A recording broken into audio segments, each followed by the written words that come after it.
Cornel will say he'll take a few questions, so we get an extra bow from him. So let's have a couple of questions. People stand up and you have a question? Desiree? Do you stand up for a question? Oh, you're going to give it. All right. Go, Desiree! Cornel's a big hugger. Cornel's a big hugger.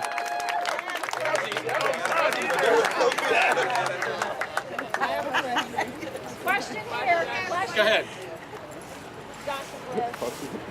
Wait, what, just come up so you can ask. Oh my God.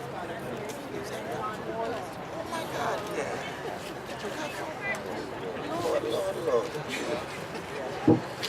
The question that I want to ask is I just had a conversation with some beautiful sisters over here.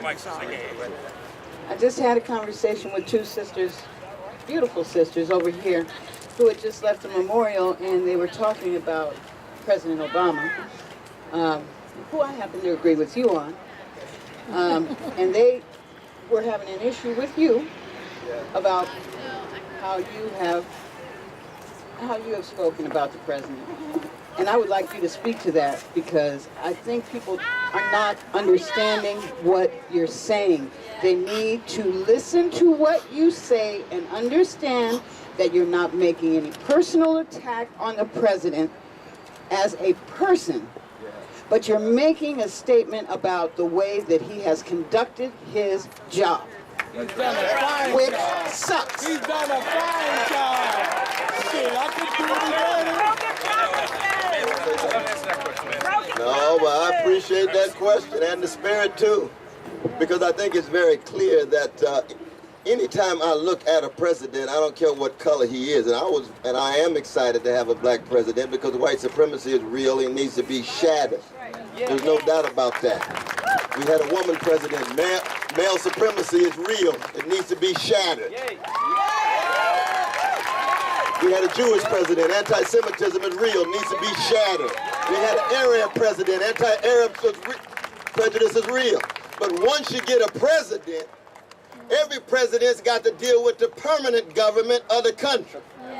And the permanent government of the country, Wall Street oligarchs and corporate plutocrats. So the question becomes, what is the relation between that president and Wall Street? I did 65 events for my brother, trying to bring an end to the age of Reagan, the deregulated markets, the indifference to the poor, the polarized body politic. But when I saw that he was moving toward Tim Geithner and Larry Summers, it became very clear that he had not allowed his vision to be severed from the same oligarchic power and deregulating ideology that got us in this catastrophe 3 years ago. So then the question became, well, what is the relation between Tim Geithner coming out of the oligarchs and the legacies of Martin King, Rabbi Abraham Joshua Heschel, Dorothy Day, Fannie Lou Hamer, Daniel Berrigan, Philip Berrigan? That's my question. What is the relation between public interest and the weak and the vulnerable? That's the question of any Democrat, small d. What is the relation between common good and the poor and working people? And when I looked at Geithner and Summers and Bowlesby and a host of others, it was clear that the major insiders were part of the very opposition I've been spending 40 years fighting against. So then I had to walk a tightrope. I had to say, here I am excited, because I did break dance for about half an hour when the brother won, because it was a beautiful thing. Let's be honest about it. It was a beautiful thing. All the stuff black people been through, 400 years of being terrorized and traumatized and stigmatized, and now you got a black president? But at the same time, just like having Brother Clarence Thomas on the court. Hey,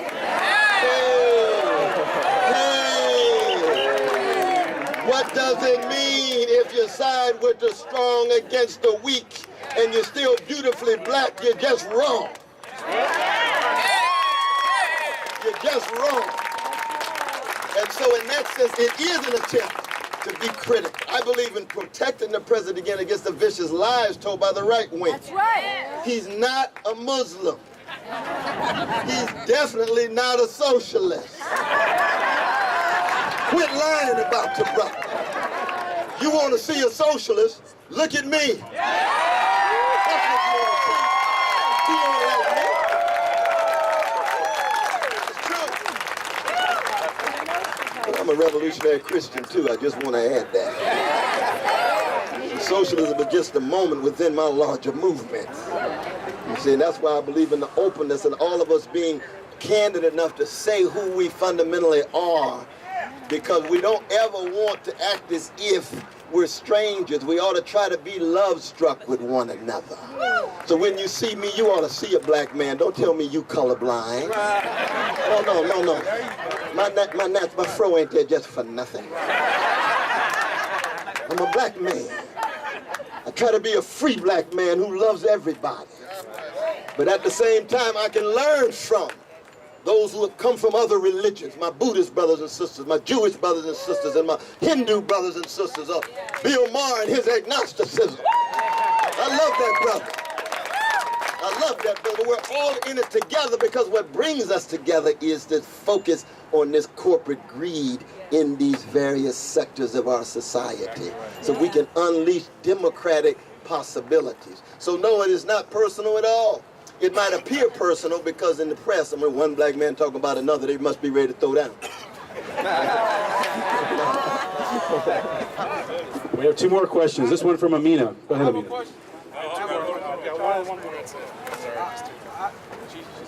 We'll still be here, brother. Who's Dr. Cornel West?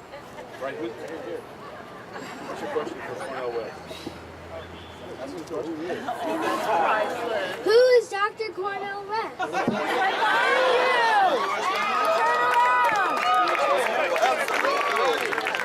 Well, let me put it this way, my dear sister.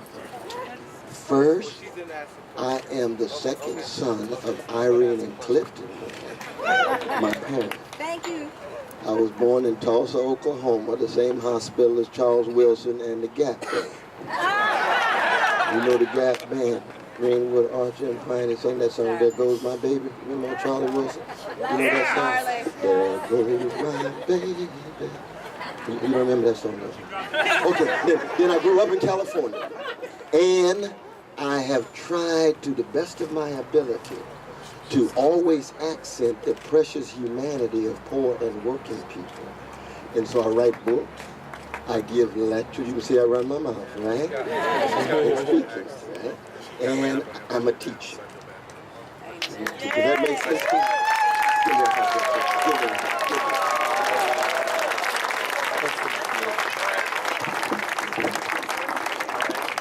My name is Emma Ward, and I represent the seniors here in D.C. Hey, seniors! Hey!